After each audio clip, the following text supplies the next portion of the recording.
ചികിത്സ എല്ലായ്പ്പോഴും പറഞ്ഞുകൊണ്ടിരിക്കുന്ന ഒന്നാണ് സ്വയം ചികിത്സയ്ക്കുള്ള ഒരു ശരീരത്തിന്റെ ശേഷി. സ്വയം ചികിത്സിക്കാനായിട്ട് ശരീരത്തിന് ശേഷിയുണ്ട് എന്ന് പ്രകൃതി ചികിത്സകർ പറയുന്നു. രോഗം ശത്രുവല്ല എന്ന് പറയുന്നു.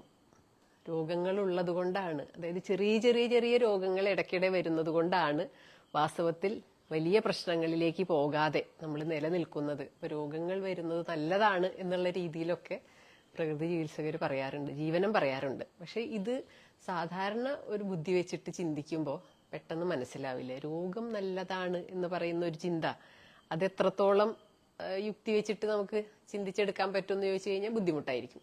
അപ്പൊ എന്താണ് ഈ രോഗം നല്ലതാണ് എന്ന് പറയുന്നതിന്റെ പുറകിൽ ഉള്ള കാര്യം എന്താണെന്നാണ് ഇപ്പൊ ഇനി പറയാൻ പോകുന്നത്. ഇന്ന് ഞങ്ങളിപ്പോൾ ഡിസ്കസ് ചെയ്തപ്പോൾ പലർക്കും, ഞങ്ങൾ ഇന്നത്തെ ഡിസ്കഷന്റെ ഭാഗം മാത്രമല്ല, ആരുടെ അടുത്ത് സംസാരിക്കുമ്പോഴും എനിക്ക് ഇന്ന ഒരു രോഗമുണ്ടായി ഇന്നൊരു സമയത്ത്, അതുമുതൽ എൻ്റെ അതുവരെ ഉണ്ടായിരുന്ന ലൈഫ് വളരെ അധികം മാറിപ്പോയി. ഈ ഒരു പ്രത്യേക പ്രശ്നത്തിലൂടെ ഞാൻ കടന്നുപോയതിന് ശേഷം ഞാൻ എത്തിപ്പെടേണ്ടിയിരുന്നിടത്തൊന്നും എനിക്ക് എത്തിപ്പെടാൻ പറ്റിയില്ല, കുറേ ഇടിവുകൾ ഉണ്ടായി എന്ന തരത്തിൽ ഈ രോഗവുമായി ബന്ധപ്പെട്ടിട്ടുള്ള ഒരു ജീവിതത്തിലെ തകർച്ച എപ്പോഴും ആളുകൾ പറയാറുണ്ട്. നമ്മുടെ സ്വന്തം നമുക്ക് വരുന്ന രോഗമായിരിക്കാം, അല്ലെങ്കിൽ നമ്മുടെ കുടുംബത്തിലായിരിക്കും, എന്ത് വേണമെങ്കിലും ആയിക്കോട്ടെ. എന്തായാലും നമുക്കൊരു അസുഖം വരുമ്പോൾ ഒരിക്കലും ഒരു പോസിറ്റീവ് ആയിട്ടുള്ള ഫീലല്ല ഉണ്ടാവുന്നത്. ശാരീരികമായിട്ടുള്ള വേദനകളും വിഷമതകളും മാനസികമായിട്ടുള്ള വലിയ തകർച്ച ഒക്കെ എല്ലാവർക്കും ഉണ്ടാവുന്നുണ്ട്. ശരീരത്തിൽ നിന്നാണ് രോഗങ്ങൾ ഉണ്ടാവുന്നത്, അല്ലെ ശരീരത്തിലാണ് രോഗങ്ങളെ കാണുന്നതെങ്കിലും ശരീരം ഇടിയുന്നതിനേക്കാൾ മനസ്സ് ഇടിയാറുണ്ട് എന്നുള്ളതും വാസ്തവമാണ്. അപ്പൊ അവിടെ നമ്മൾ മനസ്സിലാക്കേണ്ട ഒരു കാര്യമുണ്ട്. നമ്മുടെ ശരീരത്തിൽ ഇത്രയധികം കോശങ്ങൾ, ഇത്രയധികം അവയവങ്ങൾ, ഇത്രയധികം എല്ലുകൾ, ഇത്രയധികം ഇങ്ങനെ കുറേ ഭാഗങ്ങൾ ചേർന്നുകൊണ്ട് ഇപ്പോൾ 38-39 ട്രില്യൺ കോശങ്ങൾ വളരെയധികം കോർഡിനേറ്റഡ് ആയിട്ട് ഈ ഒരു ശരീരത്തിൽ പ്രവർത്തിച്ചുകൊണ്ടിരിക്കുകയാണ്. മുതിർന്ന ഒരാളുടെ ശരീരത്തിൽ ഇത്രയും കോശങ്ങൾ ഉണ്ടാകാം എന്നാണ് പറയുന്നത്. ലക്ഷക്കണക്കിന് അല്ലെ കോടിക്കണക്കിന് കോശങ്ങൾ, അല്ലെ ഇത്രയധികം അവയവങ്ങൾ ഇത്രയും കണക്റ്റഡ് ആയിട്ട് ഒരു തരത്തിലുള്ള എററുകളും ഒരിക്കലും വരുത്താതെ പ്രവർത്തിച്ചുകൊണ്ടേയിരിക്കുന്നു. നമുക്ക് ഓർമ്മ വെച്ച കാലം മുതൽ നമ്മുടെ ശരീരത്തിന്റെ പ്രവർത്തനങ്ങൾ അറിയാം. മനസ്സുകൊണ്ട് ഒരു കാര്യം ചിന്തിക്കുമ്പോഴേക്കും ശരീരം അതിന് റെഡിയായി കഴിഞ്ഞു, അതവിടെ നിന്ന് എടുക്കൂ എന്ന് പറയുമ്പോഴേക്കും എന്റെ കൈ നീണ്ടുപോയി അത് എടുത്തു. അപ്പൊ അതിനുവേണ്ടി പ്രവർത്തിച്ചത് വലിയൊരു കൂട്ടം പേശികളാണ്. അതിനുവേണ്ടി സിഗ്നലുകൾ എത്തിച്ച കുറെ നെർവ്സും ഉണ്ട്. ആ സിഗ്നലുകൾ തന്നുവിട്ട വേറെ കേന്ദ്രങ്ങൾ. അപ്പൊ ഇത്രയധികം ശരീരത്തിലെ അവയവങ്ങൾ ഇത്ര മനോഹരമായിട്ട് കോർഡിനേറ്റഡ് ആയിട്ട് ഇങ്ങനെ പ്രവർത്തിക്കുന്നു എന്നുള്ളത് കാണുമ്പോൾ അതിൽ നിന്ന് തന്നെ നമുക്ക് മനസ്സിലാക്കാം, ഇതൊന്നും നമ്മുടെ ബുദ്ധി വെച്ചിട്ട് നടന്ന കാര്യങ്ങളല്ല. നമ്മുടെ ബുദ്ധി വെച്ചിട്ട് നമ്മുടെ ശരീര പേശികളെയോ അല്ലെങ്കിൽ എല്ലുകളെയോ അവയവങ്ങളെയോ ഒന്നും നിയന്ത്രിക്കാൻ നമുക്ക് പറ്റില്ല, ഒന്നും സാധിക്കില്ല. ഇപ്പൊ സാധാരണ എളുപ്പം മനസ്സിലാക്കാൻ ഞാൻ ആളുകളുടെ അടുത്ത് പറയാറുണ്ട്, ഈ കൈവിരലുകളൊക്കെ ഒന്ന് നിവർത്തി പിടിച്ച് ചെറുവിരൽ മാത്രമായിട്ടൊന്ന് മടക്കുകയും നിവർത്തുകയും ചെയ്തു നോക്കൂ എന്ന് പറയും. നിങ്ങളൊക്കെ ഒന്ന് ചെയ്തു നോക്കിയ മറ്റു വിരലുകളൊന്നും മടങ്ങാതെ അനങ്ങാതെ ഈ ഒരു വിരല് മാത്രം മടക്കുകയും നിവർത്തുകയും ചെയ്യാനായിട്ട് നമുക്ക് പറ്റുമോ? പറ്റുന്നില്ല. ഞാനിത് ചെയ്യുന്നത് ഞാൻ സ്ഥിരം ചെയ്തുകൊണ്ടിരിക്കുന്നു എന്നുള്ളതുകൊണ്ട് എക്സസൈസിൽ. അതല്ലെങ്കിൽ ഒരു വിരൽ മടങ്ങുമ്പോൾ അടുത്ത വിരലും കൂടി മടങ്ങിപ്പോവും. നമ്മുടെ കൺട്രോളിൽ ഒരു ചെറുവിരൽ പോലും ഇല്ല. ഒരു ചെറുവിരൽ അനക്കാൻ പോലും നമുക്ക് സാധിക്കില്ല. നമ്മുടെ നിയന്ത്രണത്തിലല്ല ഒന്നും. അപ്പൊ നമ്മുടെ നിയന്ത്രണത്തിലല്ലാതെ ഈ ശരീരം മുഴുവൻ അതിമനോഹരമായിട്ട് പ്രവർത്തിച്ച് ഭയങ്കര ബാലൻസ്ഡ് ആയിട്ടുള്ള രീതിയിൽ ഇങ്ങനെ നിലനിന്ന് പോവുകയാണ് എത്രയോ കാലങ്ങളായിട്ട്. അതിൽ നമുക്ക് സുഖകരമല്ലാത്ത എന്തെങ്കിലും സംഭവിക്കുമ്പോൾ, എനിക്ക് വേദന, എനിക്ക് പ്രശ്നം, എനിക്ക് ഇവിടെ മുഴ എന്തെങ്കിലും വരുമ്പോഴേക്കും അപ്പൊ നമ്മൾ എന്താണ് ചിന്തിക്കുന്നത്? ശരീരത്തിന് എന്തോ തെറ്റുപറ്റിയിരിക്കുന്നു, എന്തോ തെറ്റായ രീതിയിലാണ് ഇപ്പൊ ശരീരത്തിന്റെ പോക്കെന്ന് തീരുമാനിച്ച് പിന്നെ അവിടെ നമ്മുടെ മനുഷ്യന്റെ ബുദ്ധി ഉപയോഗിച്ച് കുറെ കറക്ഷൻസ് ഒക്കെ നടത്താൻ തുടങ്ങി.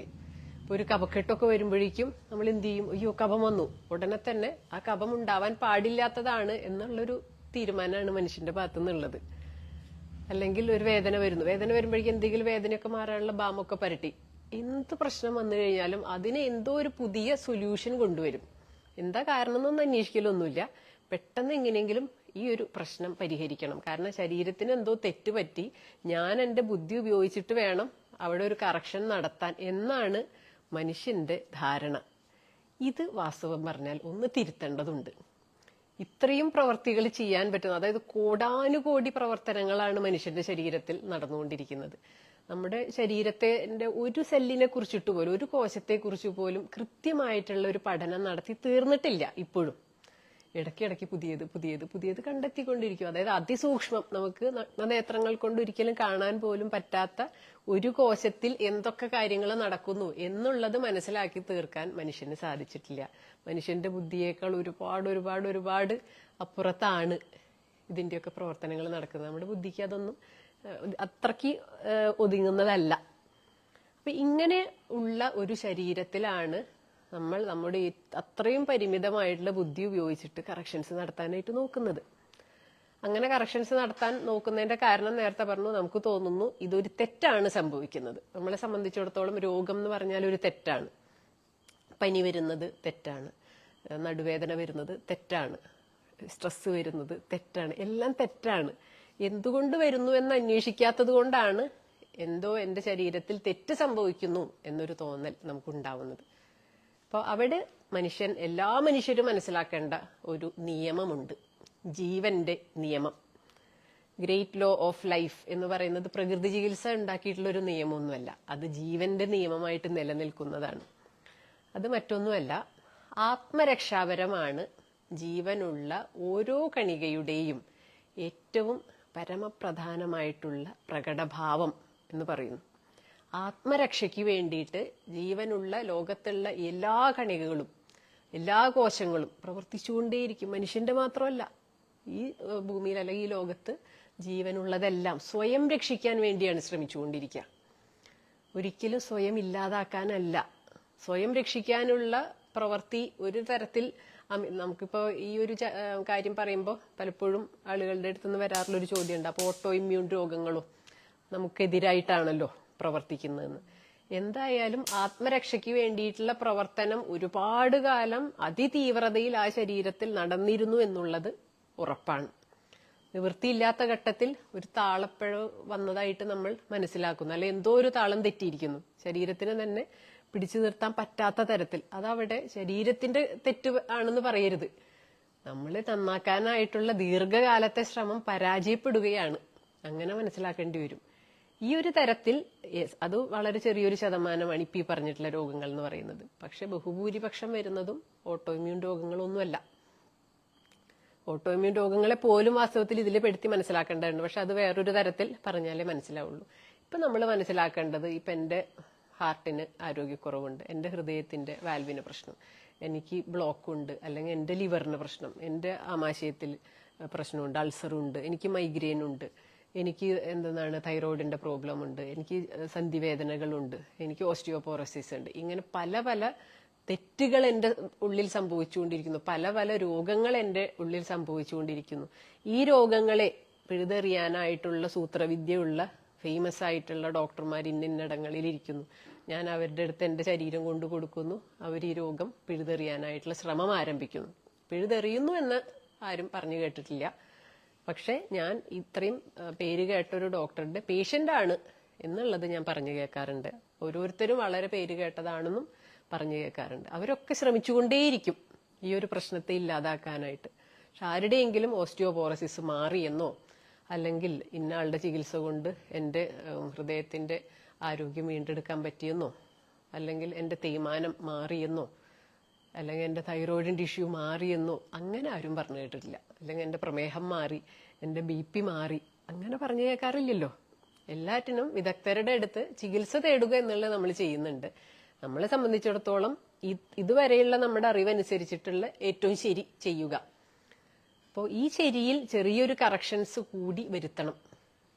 ഒരു രോഗത്തിലേക്ക്, അതായത് സ്ഥായി ആയിട്ടുള്ള രോഗത്തിലേക്ക് നമ്മൾ വീണു പോകുന്നുണ്ടെങ്കിൽ അവിടെ മനസ്സിലാക്കണം, സ്ഥിരമായിട്ട് ശരീരത്തിനോ അവനവനോട് നമ്മൾ പലതരത്തിലും തെറ്റുകൾ ചെയ്തുകൊണ്ടിരിക്കുന്നുണ്ട്. അത് ആഹാരത്തിലെ ക്രമക്കേടുകളായിരിക്കാം, അല്ലെങ്കിൽ ഉണർച്ചയിലും ഉറക്കത്തിന്റെയും സമയത്തിന്റെ വ്യത്യാസങ്ങളായിരിക്കാം, അമിതമായിട്ടുള്ള പിരിമുറുക്കമാവാം, അല്ലെങ്കിൽ എന്ത് വേണമെങ്കിലും ആവാം, അല്ലെ നമ്മൾ ജീവിക്കുന്ന സ്ഥലം അത്രയും പൊല്യൂട്ടഡ് ആയിട്ടുള്ള അതിന്റെ ഭാഗമായിട്ടാവാം. ഏത് കാരണവും ആയിക്കോട്ടെ, ശരീരം സ്വയം പ്രൊട്ടക്ട് ചെയ്യാനായിട്ട് ശ്രമിക്കും. ശരീരം അതിന്റെ അകത്തേക്ക് ഒരു തരത്തിലുള്ള തെറ്റും സംഭവിക്കാനായിട്ട് അനുവദിക്കില്ല. ഇപ്പൊ ഒരു വല്ലാതെ പൊടിയുള്ള ഒരിടത്ത് നമ്മൾ ചെന്ന് നിന്ന് കഴിഞ്ഞാൽ എന്താ ഉണ്ടാവുന്നത്? ആകെ അലർജിയായി, ആകെ ചൊറിച്ചിലായി, അല്ലെങ്കിൽ തുമ്മാൻ തുടങ്ങി. ഏതെങ്കിലും വിധേന ശരീരം നമ്മളെ അവിടെ നിന്ന് രക്ഷിക്കും, മാറിപ്പോ എന്ന് പറയും. പക്ഷെ ഒരു നല്ല പൊടിയുള്ള ഒരിടത്ത് ജനിച്ചു വളരേണ്ടി വന്ന ഒരു കുട്ടിയാണെങ്കിലോ, ഇപ്പൊ പലപ്പോഴും ഇപ്പൊ ബോംബെ സ്ഥലങ്ങളിൽ, നല്ല ബാംഗ്ലൂരിൽ നിന്നൊക്കെ തന്നെ കുട്ടികൾ വരുമ്പോ ചിലരുടെ അടുത്ത് ചിലർ പറയുന്നത് കേൾക്കാറുണ്ട്, ചെറുപ്പം മുതലേ അവന് ശ്വാസം മുട്ടലിന്റെ പ്രശ്നമുണ്ട്, അതൊന്നും പറഞ്ഞിട്ട് കാര്യമില്ല, അവിടെ ഭയങ്കര പൊല്യൂട്ടഡ് ആയിട്ടുള്ള ഏരിയയിലാണ് ഞങ്ങൾ താമസിക്കുന്നതെന്നൊക്കെ പറയും. അപ്പൊ അവിടെ ഈ പൊല്യൂട്ടഡ് ആയിട്ടുള്ള ഏരിയയിലുള്ള താമസമാണ് അവന് ഈ ശ്വാസം മുട്ടൽ ഉണ്ടാക്കുന്നതെന്ന് അവർക്കറിയാം. പക്ഷെ അവിടെ നിന്ന് മാറി താമസിക്കുക, മാറിപ്പോവുക എന്നുള്ളതിലല്ല പ്രായോഗികത കാണുന്നത്. മറിച്ച് കുട്ടിക്ക് കുറച്ചുകൂടി സപ്രസ് ചെയ്യാനൊക്കെ പാകത്തിനുള്ള മരുന്നുകളൊക്കെ കൊടുക്കുക, കുറേശ്ശെ സ്റ്റിറോയിഡൊക്കെ ഉള്ളത് കൊടുത്തു കഴിഞ്ഞ് ഇൻഫ്ലമേഷൻ വല്ലാതെ ആവാതെ അതൊക്കെ സപ്രസ്സായി നിന്നോളും. ആ ഒരു തരത്തിലാണ് മനുഷ്യന്റെ ബുദ്ധി പോകുന്നത്. അപ്പൊ അവിടെയും കുട്ടിക്ക് ഈ പറയുന്ന ശ്വാസം മുട്ടൽ ആശ്വാസമുണ്ട്. യഥാർത്ഥത്തിലുള്ള ചികിത്സയാണോ അവിടെ നടക്കുന്നത്? അല്ല. കാരണം ശരീരം അവനത് താങ്ങാൻ പറ്റില്ല എന്ന് കണ്ട് അവനെ അവിടുന്ന് ആട്ടിപ്പായിക്കുകയാണ്. രക്ഷിക്കാൻ വേണ്ടിയിട്ടാണ് ആട്ടിപ്പായിക്കുന്നത്, ശിക്ഷിക്കാനല്ല. പക്ഷെ നമ്മൾ ഇതൊക്കെ തെറ്റായിട്ടാണ് കാണുന്നത്. അപ്പൊ അവനപ്പുറത്ത് ജീവിക്കണ്ടല്ലോ, അവന് ശ്വാസം മുട്ടലില്ലല്ലോ, പിന്നെന്താ നിനക്ക് മാത്രം? അപ്പൊ നിന്റെ പ്രശ്നമാണ്, അപ്പൊ നീ മരുന്ന് കഴിച്ച് സമാധാനപ്പെടുക. ഈ ഒരു രീതിയിലേക്ക് മാറി. ഓരോ ശരീരവും വ്യത്യസ്തമാണ്. ഇപ്പൊ ഒരാള് ഇപ്പൊ ഇവിടെ ഒരു ആകെ പൊടി വന്നു കഴിഞ്ഞാൽ എല്ലാവരും ഒരുപോലെ തുമ്മാൻ തുടങ്ങുന്നില്ല. ചിലർ ചെറിയ പൊടി അടിക്കുമ്പോഴേക്കും വല്ലാത്ത അലർജിയൊക്കെ കാണിക്കും. ചിലർക്ക് ചെറിയൊരു അസ്വസ്ഥതയൊക്കെ ഉണ്ടാവും, വലിയ പ്രശ്നമൊന്നും ഇല്ലാതിരിക്കും. ഇനി വേറൊരു കൂട്ടർ ചിലപ്പോൾ ഒട്ടും തന്നെ ഒരു ബുദ്ധിമുട്ടും ഇല്ലാതെ ആ പൊടിയിൽ അങ്ങനെ ഇരിക്കുന്നവരും ഉണ്ടാവാം.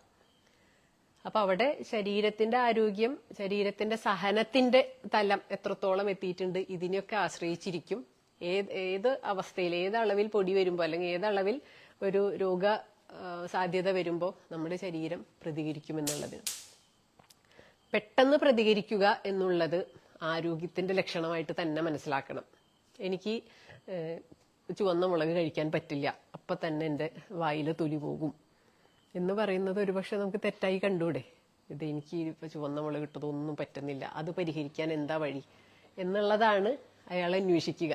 അല്ലാതെ ഈ മുളക് എൻ്റെ ശരീരത്തിന് വർജ്യമാണ്, അത് താല്പര്യപ്പെടുന്നില്ല, അപ്പൊ ഞാനത് ഉപേക്ഷിക്കണം എന്നല്ല ചിന്തിക്കുന്നത്. വേറൊരു തരത്തിലുള്ള ഒരു ട്രെയിനിങ് ആണ് നമുക്ക് കിട്ടിയിട്ടുള്ളത്.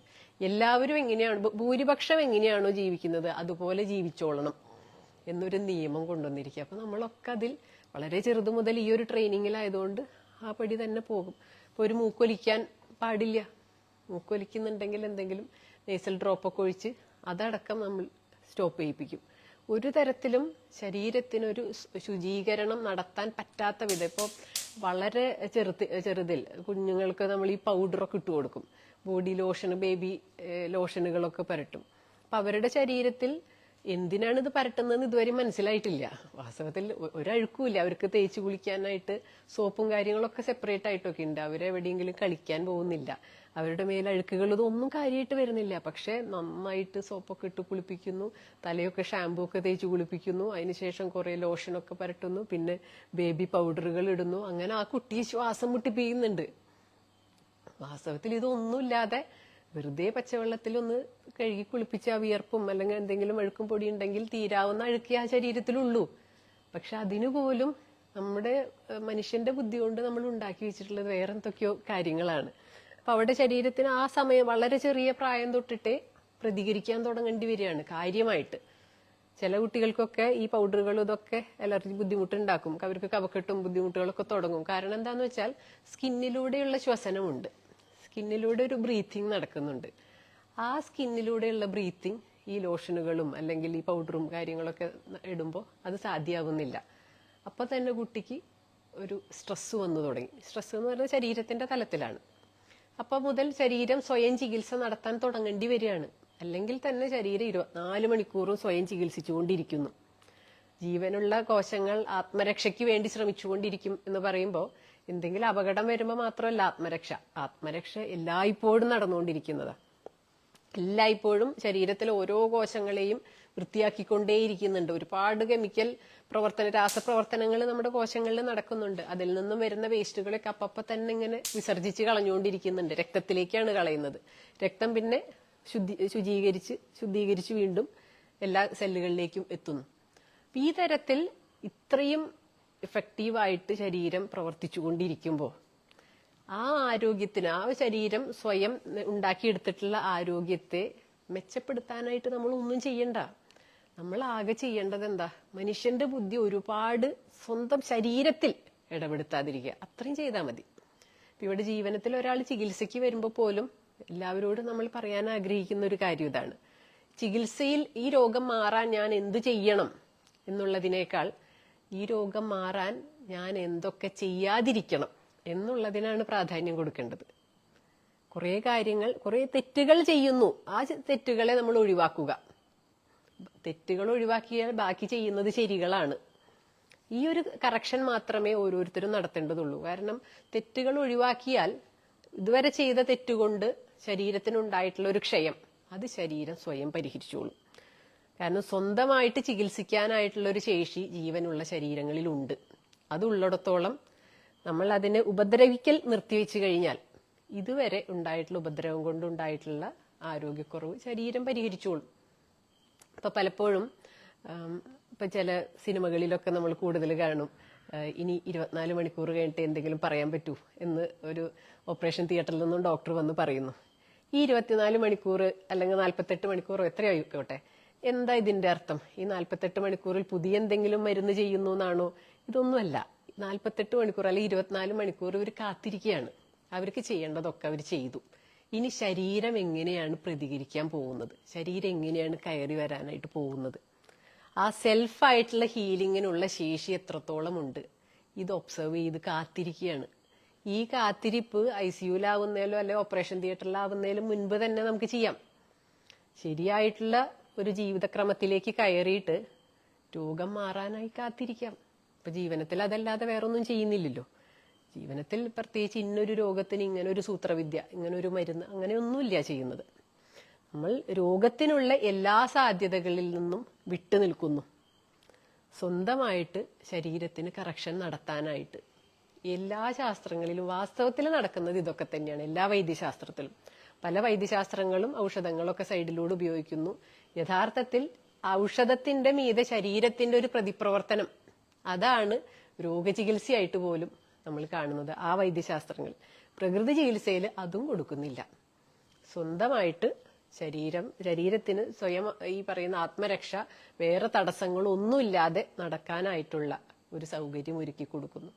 അങ്ങനെ ഒരുക്കി കൊടുക്കുമ്പോൾ കുറേശ്ശെ കുറേശ്ശെ കുറേശ്ശെ ആരോഗ്യത്തിലേക്ക് ശരീരം ഉയർന്നു വരുന്നതായിട്ട് കാണുന്നു. ഇപ്പോൾ ഒരു വളരെ എളുപ്പത്തിൽ പറയാവുന്ന ഒരു ഉദാഹരണമാണ് ഞാൻ ഇടയ്ക്കിടയ്ക്ക് പറയാറുള്ളത്. ഒരു സൈനസൈറ്റിസ് ആയിട്ടുള്ള ഒരാൾ വന്നു കഴിഞ്ഞാൽ അയാൾ ഭയങ്കര തലവേദന, കഫക്കെട്ട്, ചിലപ്പോൾ പനി, ഇതൊക്കെ ആയിട്ടായിരിക്കും വരുന്നുണ്ടായിരിക്കാം. അപ്പൊ ആ കഫത്തെ ഒഴിവാക്കാൻ 5 വർഷമായി, 10 വർഷമായി, 15 വർഷമായി എപ്പോഴും ഈ സൈനസൈറ്റിസ് വരുന്നു, മരുന്ന് കഴിക്കുന്നു, ഇതൊക്കെയാണ് കഥകളായിട്ട് ഇവർ പറയുന്നുണ്ടാവുക. പക്ഷെ വന്ന് ഒരു 2-3 ദിവസമൊക്കെ ആവുമ്പോഴേക്കും ഇവർ തലവേദന ഒന്നുമില്ലാതെ വളരെ ഹാപ്പി ആയിട്ട് നടക്കുന്നത് കാണാം. പക്ഷെ അവരുടെ ചികിത്സ അപ്പൊ തീരുമൊന്നുമില്ല, കുറച്ച് ദിവസം കൂടിയൊക്കെ പോകേണ്ടതുണ്ടാവും. എങ്ങനെയോ ഇവരുടെ ഈ വേദന മാറുന്നത്? ഇവർക്ക് വളരെ വേഗത്തിൽ തന്നെ ചിലപ്പോൾ ലൂസ് മോഷൻ തുടങ്ങും, അല്ലെങ്കിൽ ചിലപ്പോൾ കുറെ പിത്തവും കഫമൊക്കെ ഛർദ്ദിച്ചു പോകാനായിട്ട് തുടങ്ങും. ലൂസ് മോഷനാണ് കൂടുതലും ഉണ്ടാവാറുള്ളത്. അതായത് ഇപ്പൊ ജീവനത്തിൽ ചികിത്സയിലേക്ക് കയറുമ്പോൾ ഇവിടുത്തെ ഒരു ജീവിത രീതിയിൽ പുതിയ കഫത്തിന്റെ അധിക പ്രൊഡക്ഷൻ ഇല്ല. അതുകൊണ്ട് തന്നെ പുതിയ കഫം ഉണ്ടാവുന്നില്ലെങ്കിൽ പഴയ കഫത്തെ എടുത്ത് പുറന്തള്ളിക്കളയാനായിട്ട് ശരീരത്തിന് അറിയാം. ഇത് അതിനുള്ളൊരു സൗകര്യം ഒരുക്കി കൊടുക്കുക മാത്രം. ആഹാരത്തിലൂടെ, വിശ്രമത്തിലൂടെ, ഉപവാസത്തിലൂടെ, മാനസികമായിട്ടുള്ള ഒരു ഫ്രീ ആയിട്ടുള്ള റിലാക്സ്ഡ് ആയിട്ടുള്ള അവസ്ഥയിലൂടെ എല്ലാം നമ്മൾ ഈ ഒരു ശരിയുടെ വഴിയിലേക്ക് കയറി കാത്തിരിക്കുന്നു. ഇങ്ങനെയൊന്ന് ശരിയുടെ വഴിയിലേക്ക് കയറി കാത്തിരിക്കാനായിട്ട് തയ്യാറുള്ള എല്ലാവർക്കും ശരീരത്തിന്റെ ഈ ഒരു ആത്മരക്ഷാപരമായിട്ടുള്ള നീക്കം അനുഭവിച്ചറിയാനായിട്ട് സാധിക്കും. ഇങ്ങനെയാണ് ശരീരം രോഗത്തിന്റെ ശത്രുവല്ല, അല്ലെ രോഗം നമ്മുടെ ശത്രുവല്ല എന്നുള്ളത് മനസ്സിലാക്കേണ്ടത്. ഇപ്പൊ ശരീരം ഒരു ബുദ്ധിമുട്ടുണ്ടാക്കുന്നുണ്ടെങ്കിൽ അവിടെ മനസ്സിലാക്കണം, സ്വയം സംരക്ഷിക്കാനായിട്ട് കൂടുതൽ തീവ്രതയിൽ ശരീരത്തിന് പ്രവർത്തിക്കേണ്ടതായിട്ട് വരുന്നു. ചെറിയ തീവ്രതയിൽ പ്രവർത്തിക്കുന്നുണ്ട്, ചെറിയ രീതിയിൽ എല്ലായ്പ്പോഴും പ്രവർത്തിച്ചുകൊണ്ടിരിക്കുന്നുണ്ട്. ഇപ്പോൾ സാധാരണ നമ്മൾ ആഹാരം കഴിക്കുന്നു, ഇത്തിരി കഫോ കാര്യങ്ങളൊക്കെ ഉണ്ടെങ്കിൽ തുപ്പിപ്പോകുന്നു, അല്ലെങ്കിൽ സാധാരണ ഭക്ഷണമൊക്കെ ദഹിച്ച് മലവിസർജനം നടത്തുന്നു. ചില സമയത്ത് ലൂസ് മോഷൻ ഉണ്ടാവുന്നു. സാധാരണയല്ല, ലൂസ് മോഷൻ എന്ന് പറയുന്ന ഒരു അവസ്ഥ നമുക്ക് എപ്പോഴെങ്കിലും ഉണ്ടായെന്ന് വിചാരിക്കുക. അപ്പൊ അവിടെ ഇത്രയും ദിവസം നോർമലായിട്ട് ആഹാരം കഴിച്ചു, ദഹിച്ചു, വിസർജിക്കുന്നു, ഇങ്ങനെയായിരുന്നു. ഇന്നിപ്പോ ഒരു മോശം ആഹാരം കഴിച്ചു, ലൂസ് മോഷനായി. അപ്പൊ എന്തിനാ ലൂസ് മോഷൻ ആവുന്നത്? ലൂസ് മോഷൻ ഉണ്ടായി കഴിഞ്ഞാൽ നമുക്ക് സാധാരണ ഒരു വിസർജനം നടത്തിയ പോലെയല്ല, ഭയങ്കര ക്ഷീണം, തളർച്ച, ഇങ്ങനെയൊക്കെയാണ് സംഭവിക്കുന്നത്. അപ്പൊ എന്തുകൊണ്ടായിരിക്കും? രണ്ടും വയറ്റിൽ നിന്ന് പോയി ശുദ്ധിയായി എന്നുള്ളത് തന്നെയല്ലേ വരുന്നത്. ജലാംശം നഷ്ടപ്പെടുന്നത് കൊണ്ടല്ല അവിടെ ക്ഷീണിക്കുന്നത്. ജലാംശം നഷ്ടപ്പെടുന്നത് എല്ലാ വേസ്റ്റുകളെയും വേഗത്തിൽ പോയി തീർക്കാൻ വേണ്ടി തന്നെയാണ്. ക്ഷീണം വരുന്നത് ശരീരത്തിന് ഇങ്ങനൊരു വിസർജനത്തിന് വളരെ കൂടിയ എനർജി ആവശ്യമുണ്ട്. സാധാരണ ഒരു വിസർജനത്തിന് ഒരു മിനിമൽ എനർജിയാണ് വേണ്ടതെങ്കിൽ ഇതൊരു രോഗചികിത്സയാണ് ശരീരം നടത്തുന്നത്. രോഗചികിത്സയ്ക്ക് വലിയ എനർജി ആവശ്യമുണ്ട്. അപ്പൊ അവിടെയും നമ്മൾ മനസ്സിലാക്കണം, ഇത്രയും എനർജി ചെലവഴിച്ച് ഈ ഒരു ലൂസ് മോഷൻ ഉണ്ടാക്കി ശരീരം സ്വയം രക്ഷിക്കാനാണ് ശ്രമിക്കുന്നത്. ആ ഒരു വളരെ ടോക്സിക് ആയിട്ടുള്ള ഒരു പദാർത്ഥം അകത്ത് ചെന്നു, അതിനെ പുറന്തള്ളാൻ എത്ര എനർജി വേണമെങ്കിലും ശരീരം ചെലവഴിക്കും. അപ്പൊ അത്രയും എനർജി നഷ്ടപ്പെട്ട് കഴിഞ്ഞാൽ പിന്നെ നമ്മളെ ആക്റ്റീവാക്കി വെക്കില്ല. കാരണം ആക്റ്റീവാക്കി വെച്ച് കഴിഞ്ഞാൽ നമ്മൾ ഒരിക്കലും വിശ്രമിക്കില്ല. ക്ഷീണിച്ചു കഴിഞ്ഞാൽ അവിടെ കിടന്നോളും. എന്തിന്റെ കുറവുള്ളതെന്ന് വെച്ചാൽ വെള്ളമാണെങ്കിൽ വെള്ളം, അല്ലെങ്കിൽ ലവണങ്ങളുടെ ആണെങ്കിൽ ലവണങ്ങളുടെ കുറവൊക്കെ പരിഹരിച്ച് നമ്മൾ അവിടെ വിശ്രമിച്ചോളും. കുറച്ച് സമയം വിശ്രമിച്ചു കഴിഞ്ഞാൽ ആ പ്രശ്നം അവസാനിച്ചു. അപ്പൊ അവിടെ ശരീരത്തിന്റെ നിയമം നടപ്പിലാക്കാൻ നമ്മൾ അനുവദിച്ചു. ഇനി ലൂസ് മോഷൻ ഉള്ള ഒരാൾക്ക് മരുന്ന് കഴിച്ച് അത് സ്റ്റോപ്പ് ചെയ്തെങ്കിലോ? അപ്പൊ അവിടെ ശരീരം പരാജയപ്പെടുകയാണ്. ശരീരം ഒരു ശുചീകരണത്തിനാണ് നോക്കിയത്, സ്വയം രക്ഷിക്കുകയാണ് ശ്രമിച്ചത്. പക്ഷെ നമ്മൾ മനുഷ്യന്റെ ബുദ്ധി ഉപയോഗിച്ച് അവിടെ അത് പോസ് ചെയ്യുമ്പോൾ അവിടെ വേറൊരു പുതിയ അസ്വസ്ഥത ശരീരത്തിനുണ്ടാവും. ഈ ഒരു തരത്തിൽ ഇതിലേക്കൊക്കെ കൊണ്ടുപോവാതിരിക്കാൻ ശരീരം കൂടിയ തീവ്രത എടുത്ത് സ്വയം രക്ഷിക്കാനായിട്ടുള്ള അവസരങ്ങൾ ഒഴിവാക്കുകയാണ് വാസ്തവത്തിൽ നമ്മൾ വേണ്ടത്. രോഗത്തിനുള്ള സാധ്യത നമ്മൾ ഒഴിവാക്കണം. എങ്ങനെ? നമ്മൾ കൃത്യമായിട്ടുള്ള ഒരു രീതിയിൽ ജീവിച്ചുകൊണ്ട് മാത്രം. രോഗം വന്ന് അത് മാറ്റാൻ ഒരു കുറുക്കു വഴി അല്ലെങ്കിൽ ഒരു കുരുട്ടുബുദ്ധി എന്ന് ചിന്തിക്കേണ്ടി വരും. അതല്ല വേണ്ടത്. മറിച്ച് നമ്മൾ കൃത്യമായിട്ടുള്ള വഴി കൂടെയൊക്കെ ജീവിക്കുന്നു. ശരിയായ രീതിയിൽ ജീവിക്കുക എന്നുള്ളത് മാത്രം ചെയ്യുക. ഈ ശരിയായ വഴി ഏതാണെന്ന് കൃത്യമായിട്ട് നമുക്കറിയില്ല. ജീവനത്തിൽ ഇപ്പൊ നമ്മൾ അത് പരിശീലിക്കുന്നുണ്ട്. പക്ഷെ സാധാരണ ഇപ്പൊ ഒരു വളർന്നു വരുന്ന ഒരു കുട്ടിക്ക്, അല്ല സാധാരണ ഇപ്പൊ പ്രകൃതി ചികിത്സയുമായി ബന്ധപ്പെട്ട അതല്ലാത്ത ആളുകൾക്ക് ഈ ശരിയുടെ വഴി എന്താണെന്നുള്ളത് അറിയില്ല. അപ്പൊ അത് അവിടെ നമ്മൾ പഠിക്കണം. ആഹാരത്തിന്റെ ക്രമങ്ങൾ പഠിക്കണം. വ്യായാമം ജീവിതത്തിൽ എത്രത്തോളം ഇമ്പോർട്ടന്റ് ആണെന്ന് പഠിക്കണം. വിശ്രമത്തിന്റെ പ്രാധാന്യം പഠിക്കണം. ഉപവാസത്തിന്റെ പ്രാധാന്യം പഠിക്കണം. ഇതിനേക്കാളൊക്കെ ഉപരി മനസ്സ് ശാന്തമാക്കി വെക്കേണ്ടതിന്റെ വലിയ പ്രാധാന്യത്തെക്കുറിച്ച് പഠിക്കണം. ഈ ഒരു 4-5 കാര്യങ്ങളുടെ പ്രാധാന്യം മനസ്സിലാക്കിയിട്ട് മുന്നോട്ട് നീങ്ങുകയാണെങ്കിൽ അത്യാവശ്യം ഞാൻ എൻ്റെ പരമാവധി ഈ ശരിയുടെ പാതയിലാണ് എന്ന് നമുക്ക് വിശ്വസിക്കാം. ഇതിന്റെ അപ്പുറത്തേക്ക് പ്രശ്നങ്ങൾ ഉണ്ടാവാതിരിക്കാം. പക്ഷെ ഞാൻ എന്നെ കൊണ്ട് ചെയ്യാവുന്നതെല്ലാം ചെയ്തിരിക്കുന്നു. ഇനി ശരീരം ചെയ്യുന്നത് ശരിയാണ്. ഇത്രയൊക്കെ ചെയ്തിട്ടും വീണ്ടും ശരീരത്തിൽ ബുദ്ധിമുട്ടുകൾ ഉണ്ടാവുന്നു, രോഗങ്ങൾ ഉണ്ടാവുന്നുണ്ടെങ്കിൽ ആ കറക്ഷൻ അവിടെ നിർബന്ധമായി നടക്കേണ്ടതാണ്. അതുകൊണ്ടാണ് ശരീരം അങ്ങനെ ചെയ്യുന്നത് എന്ന് തന്നെ മനസ്സിലാക്കണം. നമ്മൾ രോഗം വന്നാൽ ആ ഭാഗത്തേക്ക് തിരിഞ്ഞു നോക്കരുത് എന്നല്ല പറയുന്നത്. നമ്മളുടെ നല്ല ഇടപെടലുകൾ ഉണ്ടാവണം. പക്ഷെ ഇടപെടലുകളെല്ലാം ശരീരത്തിന് ഈ ചികിത്സയ്ക്ക് അനുകൂലമായിട്ടായിരിക്കണം. രോഗം എന്ന് പറയുന്നത് യഥാർത്ഥത്തിൽ ശരീരത്തിന്റെ ചികിത്സയായിട്ടാണ് നമ്മൾ മനസ്സിലാക്കേണ്ടത്. ഓക്കെ, പിന്നെ ഇതിൽ എന്തൊക്കെയാണ് സംശയങ്ങളുള്ളത്? പറയൂ. ഒരു പ്രത്യേക രോഗം വന്നാൽ എന്ത് ചെയ്യും എന്നുള്ളതല്ല. നമ്മളിപ്പോ അത് ഓരോ ഉദാഹരണങ്ങളിൽ കൂടെ ഓരോ പ്രത്യേക കേസുകൾ വ്യത്യസ്തമാണ്. ഇപ്പൊ ഒരു കുട്ടി ഛർദ്ദിച്ച് അവശമായി കിടക്കുമ്പോൾ അവിടെ എന്ത് ചെയ്യണം എന്നുള്ളതല്ല നമ്മളിപ്പോ ഡിസ്കസ് ചെയ്യുന്നത്. പ്രകൃതി ചികിത്സയിൽ ഒരു പ്രത്യേക രോഗത്തിന് ഒരു എളുപ്പവഴിയില്ല, ഒരു കുറുക്കു വഴിയില്ല. ഇപ്പൊ ഒരാള് അറ്റാക്ക് വരികയാണ്, നെഞ്ചുവേദനയായിട്ട് വന്നു, ഒരു ചികിത്സയും ചെയ്യാനില്ല പ്രകൃതി ചികിത്സയിൽ. അങ്ങനെ ഒരു അവസ്ഥയിൽ അവർ അലോപ്പതിയിലേക്കോ അല്ലെങ്കിൽ എവിടെ ആരാണ് ആ സമയത്ത് രക്ഷിക്കാനായിട്ട് കപ്പാസിറ്റി ഉള്ളവരും അവരുടെ അടുത്തേക്ക് പോവുക. ഒരു കുട്ടി ഛർദ്ദിച്ച അവശമായി, വയറിളകി അവശമായി, ദിവസങ്ങളോളായി, അങ്ങനെയുള്ള ഒരാളെ പെട്ടെന്ന് പ്രകൃതി ചികിത്സയിലേക്ക് കൊണ്ടുവന്നിട്ട് എന്ത് ചെയ്യണം എന്ന് ചോദിച്ചു കഴിഞ്ഞാൽ അവിടെ ഇപ്പൊ ഉത്തരവില്ല. ആ കുട്ടി ഓരോ വ്യക്തിക്കും ഇപ്പൊ ഇവിടെ എല്ലാവർക്കും ഒരേ ചികിത്സയാണ് നൽകിക്കൊണ്ടിരിക്കുന്നത്. പക്ഷെ ഓരോരുത്തരുടെ അടുത്തും എന്തിനാണ് അവരുടെ ഒരു ലൈഫ് പഠിക്കാൻ വേണ്ടി നമ്മൾ കുറെ സംസാരിക്കാതിരിക്കുന്നുണ്ടല്ലോ. ആ ലൈഫ് എന്തിനാ ഓരോരുത്തരുടെയും പഠിക്കുന്നത്? ചെയ്യുന്നതെല്ലാം ഒരേ ചികിത്സ തന്നെയാണെങ്കിലും ഓരോരുത്തരും വ്യത്യസ്ത രോഗങ്ങളുമായിട്ട് വന്നിട്ടുള്ളവരാണ്. ഓരോ വ്യത്യസ്ത രോഗങ്ങളെയും ചികിത്സിക്കുന്ന രീതി വാസ്തവത്തിൽ ഇവിടെ വ്യത്യസ്തമാണ്. പക്ഷെ ആ ചികിത്സയ്ക്ക് വേണ്ടിയിട്ട് ശരീരവും മനസ്സും തയ്യാറാവേണ്ടതുണ്ട്. ആ ശരീരം തയ്യാറാവലാണ് നമ്മളിവിടെ പകല് മുഴുവനുള്ള രാവിലെ 6 തൊട്ട് 9 മണി വരെയുള്ള എല്ലാ പ്രവർത്തികളിലൂടെയും ശരീരമാണ് രോഗം ചികിത്സിക്കാനായിട്ട് തയ്യാറെടുക്കുന്നത്. ഇനി മനസ്സിനെ കൂടി തയ്യാറാക്കലാണ്. അത് കുറച്ചുകൂടി കസ്റ്റമൈസ്ഡ് ആയിട്ട് നമ്മൾ ഒരു കാര്യം ചെയ്യാന്ന് പറയുന്ന തരത്തിലാണ്. അയാളുടെ ഏത് തരത്തിലാണോ അയാളുടെ ചിന്ത പോകേണ്ടത് എന്ന തരത്തിൽ നമ്മൾ ഓരോരുത്തരെ വഴിതിരിച്ചു വിടും. ഇപ്പോൾ ഒരു പ്രത്യേക രോഗത്തിന് എന്ന് ചോദിച്ചാൽ ഇപ്പോൾ ഒരു പനിക്ക് ഇന്നൊരു എന്താണ് ഒരു പാരസെറ്റമോൾ എന്ന് പറയുന്നത് പോലെ പ്രകൃതി ചികിത്സയിൽ ഒരു വയറിളക്കത്തിന് എന്ത് മരുന്ന് എന്ത് ചികിത്സ എന്ന് ചോദിച്ചാൽ ഉത്തരമില്ല. അത് ആ വ്യക്തിയെ അടിസ്ഥാനപ്പെടുത്തിയിരിക്കും, ആ കുട്ടിയെ അടിസ്ഥാനപ്പെടുത്തിയിരിക്കും. എല്ലാ രോഗങ്ങൾക്കും ചികിത്സയുണ്ട്, പക്ഷെ എല്ലാ വ്യക്തികൾക്കും ചികിത്സയില്ല, അങ്ങനെ പറയേണ്ടതായിട്ട് വരും. രോഗങ്ങൾക്കുണ്ട്. ഒരു ഹൃദ്രോഗത്തിന് ചികിത്സയുണ്ടോ പ്രകൃതി ചികിത്സയിൽ എന്ന് ചോദിച്ചാൽ ഉണ്ട്. പക്ഷെ ആ വ്യക്തിയെ അടിസ്ഥാനപ്പെടുത്തിയിരിക്കും ഈ ഒരു ചികിത്സ അയാൾക്ക് എടുക്കാൻ സാധിക്കുമോ, അയാളുടെ ശരീരത്തിന് യോജിച്ചതാകുമോ, അദ്ദേഹത്തിന് മനസ്സിലാക്കാൻ പറ്റുന്ന ഒരു ശാസ്ത്രമാണോ നമ്മളിപ്പോൾ ഈ പറയുന്നത്. ഇതെല്ലാം അടിസ്ഥാനപ്പെടുത്തി മാത്രമേ ഒരാളെ പ്രകൃതി ചികിത്സയിലേക്ക് എടുക്കുകയുള്ളൂ.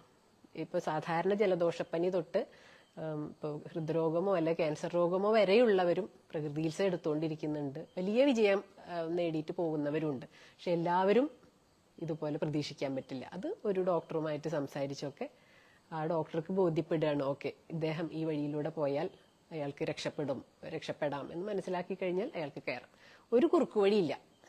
അതാണ് ഇന്ന രോഗത്തിന് എന്താ ചെയ്യുക എന്ന് ചോദിച്ചാൽ അവിടെ ഉത്തരവില്ല. അവിടെ ഉത്തരവുണ്ടെങ്കിൽ അവിടെ പ്രകൃതി ചികിത്സയല്ല. പ്രകൃതി ചികിത്സയിൽ ശരീരമാണ് ചികിത്സകൻ, അല്ലേ? നമുക്ക് രോഗം അല്ലെങ്കിൽ അസുഖം എന്ന് പറയാൻ പറ്റും. ഹോർമോണൽ ചേഞ്ച് കൊണ്ടുണ്ടാവുന്ന അസ്വസ്ഥതകൾ രോഗം തന്നെയാണ് ശരിക്കും. ആ രോഗം എന്ന് പറഞ്ഞാൽ ശരീരം സ്വയം രക്ഷിക്കാനായിട്ടുള്ള എല്ലാ ശ്രമങ്ങളും നമുക്ക് അസ്വസ്ഥതയാണ് തരുന്നത്. ശ്രമം വിജയിച്ചു കഴിഞ്ഞാൽ നമുക്ക് സ്വസ്ഥതയാ. പക്ഷെ ആ ശ്രമം എന്ന് പറയുന്നത് എപ്പോഴും അസ്വസ്ഥത തന്നെ. അപ്പൊ അസ്വസ്ഥത രോഗലക്ഷണങ്ങൾ ഉണ്ടാക്കും. മനുഷ്യന് വാസ്തവം പറഞ്ഞാൽ രോഗം എന്താണെന്നുള്ളതിനെ കുറിച്ച് വ്യക്തതയില്ല. രോഗലക്ഷണങ്ങളെയാണ് നമ്മൾ രോഗം എന്ന് പറയുന്നത്. ഇപ്പോൾ ഒരു ബ്ലോക്ക് കണ്ടു കഴിഞ്ഞാൽ ഞാൻ പറയും എനിക്ക് ഹൃദ്രോഗമാണ്, എനിക്ക് മറ്റേ കാർഡിയോ വാസ്കുലർ ഡിസീസാണ് എന്നിങ്ങനെ പറയുന്നു, അല്ലെങ്കിൽ ഒരു ബ്ലോക്ക് ഉണ്ട് എന്ന് ഞാൻ പറയുന്നു. ആ ബ്ലോക്കാണോ എൻ്റെ രോഗം എന്ന് ചോദിച്ചു കഴിഞ്ഞാൽ അവിടെ ഉത്തരവില്ല. ഉത്തരം ഇല്ലാത്തതിന്റെ കാരണം എന്താ വെച്ചാൽ ബ്ലോക്ക് ഒരു രോഗമാണെങ്കിൽ അതിന്റെ പുറകിൽ ഒരു കാരണം ഉണ്ടാവില്ല. കാരണം പുറകിലുണ്ടെങ്കിൽ ആ കാരണം രോഗമായി, അല്ലേ? അപ്പോൾ എനിക്ക് പ്രമേഹമുണ്ട് എന്ന് പറഞ്ഞു കഴിഞ്ഞാൽ അതൊരു രോഗത്തിന്റെ പേരാണ് എന്ന് മാത്രമല്ല അതൊരു ലക്ഷണത്തെയാണ് പറയുന്നത്. എൻ്റെ ബ്ലഡ് ഷുഗർ കൂടി നിൽക്കുന്നു, അതുകൊണ്ട് ഞാൻ പറയുന്നു എനിക്ക് പ്രമേഹമാണെന്ന്. പക്ഷെ അതൊരു രോഗമാണോ എന്ന് ചോദിച്ചു കഴിഞ്ഞാൽ എന്തുകൊണ്ട് പ്രമേഹം എന്നുള്ളൊരു ചോദ്യത്തിന് ഉത്തരവുണ്ടെങ്കിൽ അപ്പൊ അവിടെ ബ്ലഡ് ഷുഗർ കൂടി നിൽക്കുക എന്നുള്ളതല്ല പ്രമേഹം, അതിന്റെ പുറകിലുള്ള കാരണമായി. ഇപ്പൊ എനിക്ക് വയറിൽ ഫാറ്റൊക്കെ ഉണ്ട്, ഇൻസുലിൻ റെസിസ്റ്റൻസ് ഒക്കെ ഉണ്ട്, അതുകൊണ്ടാണ് എൻ്റെ ബ്ലഡ് ഷുഗർ കൂടി നിൽക്കുന്നത് എന്ന് പറയുമ്പോൾ അപ്പോൾ അവിടെ എൻ്റെ രോഗം വയറിലെ ഫാറ്റായി. ആദ്യം രോഗം ഇൻസുലിൻ റെസിസ്റ്റൻസ് ആയി, അതിന്റെ കാരണം അന്വേഷിച്ചപ്പോൾ ഈ ഫാറ്റാണെന്ന് കാണുമ്പോൾ ഇപ്പൊ എൻ്റെ രോഗം പെട്ടെന്ന് ഈ വയറിൽ വിസറൽ ഫാറ്റിലേക്ക് മാറി.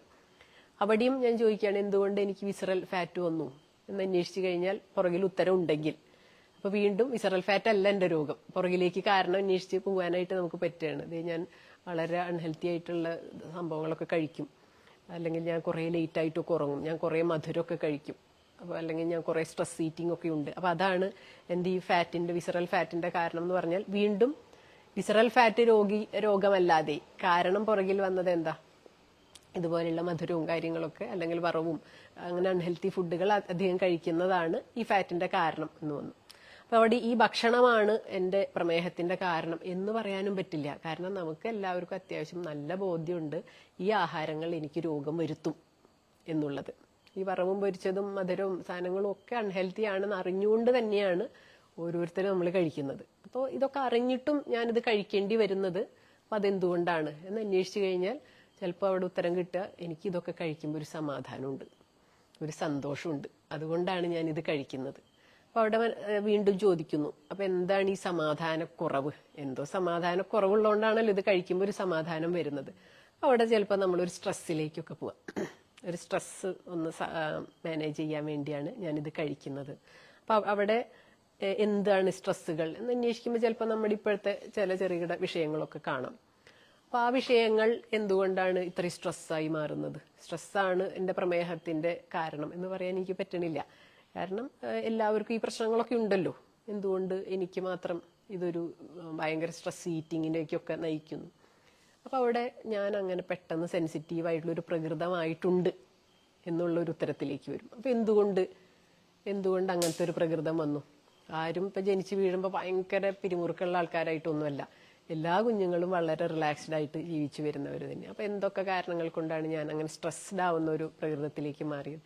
ഇങ്ങനെ രോഗത്തിന്റെ കാരണം പുറകിലേക്ക് പോകും. ഈ എല്ലാ രോഗങ്ങളുടെയും നമ്മളിപ്പോൾ ഈ ഹോർമോണൽ ഇഷ്യൂ പറഞ്ഞു കഴിഞ്ഞാൽ അതിന്റെ കാരണം അന്വേഷിച്ചാലും ഇതുപോലെ തന്നെ പോകും. അവിടെ ഒരു ഘട്ടെത്തുമ്പോൾ ശരീരം വിട്ടു, പിന്നെ നമ്മൾ സ്ട്രെസ്സും കാര്യങ്ങളൊക്കെ മനസ്സിലേക്കൊക്കെ പോയി തുടങ്ങി.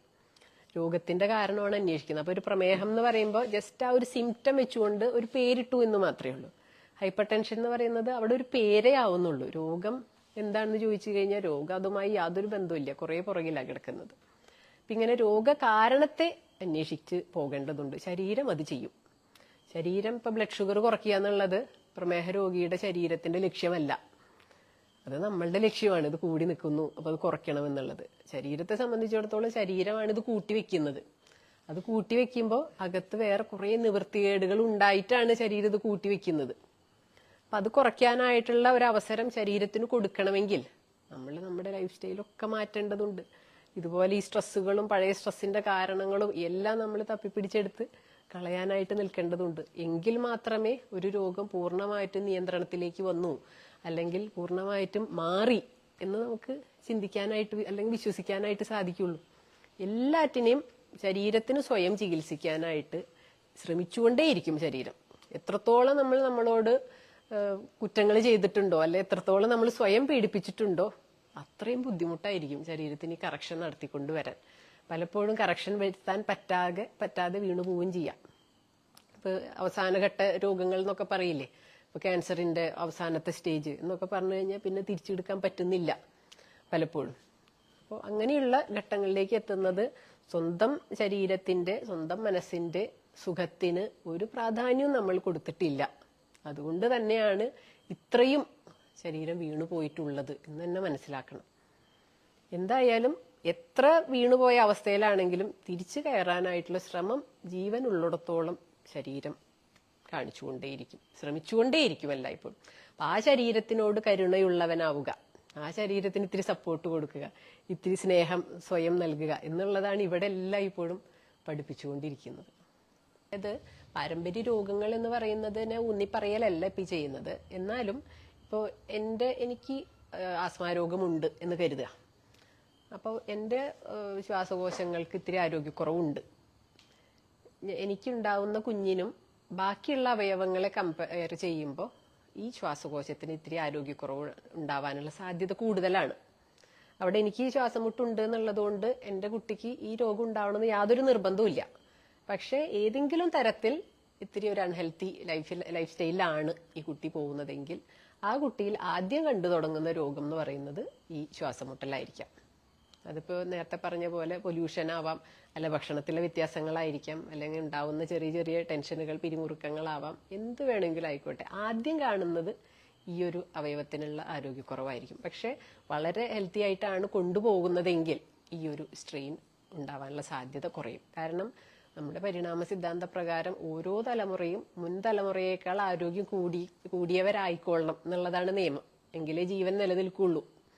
എന്നാലും നമ്മുടെ ഇപ്പോഴത്തെ ലൈഫ് സ്റ്റൈല് പഴയ തലമുറകളേക്കാൾ വളരെയധികം മോശമായി പോവുകയാണ്. ജീവിക്കുന്ന അന്തരീക്ഷം, കഴിക്കുന്ന ആഹാരം, അതിലെ വിഷാംശം, ശ്വസിക്കുന്ന വായു, കുടിക്കുന്ന വെള്ളം, ഇതൊക്കെ പഴയ തലമുറകളേക്കാൾ വളരെയധികം ക്വാളിറ്റി കുറഞ്ഞതാണ്.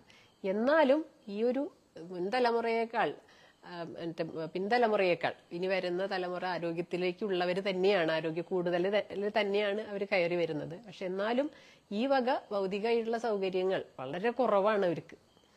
പഴയ ഒരു ശുദ്ധതയില്ല. അപ്പൊ അതുകൊണ്ടുള്ള ആരോഗ്യക്കുറവ് കാണിക്കും. ഇങ്ങനെ മനസ്സിലാക്കേണ്ടത്. മുൻതലമുറയേക്കാൾ കുറച്ച് ആരോഗ്യം കൂടിയവരായിരിക്കും എങ്കിലും മറ്റവയവങ്ങളെ കമ്പയർ ചെയ്യുമ്പോൾ ഈ ഒരു അവയവത്തിന് ഇത്തിരി ആരോഗ്യക്കുറവ് ഉണ്ടാവാം. അപ്പൊ രോഗസാധ്യതയുള്ള ജീവിതാന്തരീക്ഷമായാൽ ഈ ഒരു പ്രശ്നമായിരിക്കും ആദ്യം കാണിക്കുക എന്ന് മാത്രം. ഇനി വേറെ രണ്ടാമത്തെ എന്തായിരുന്നു? ആണോ? Okay okay. ക്യാമറ ഒതുക്കാൻ വരില്ല.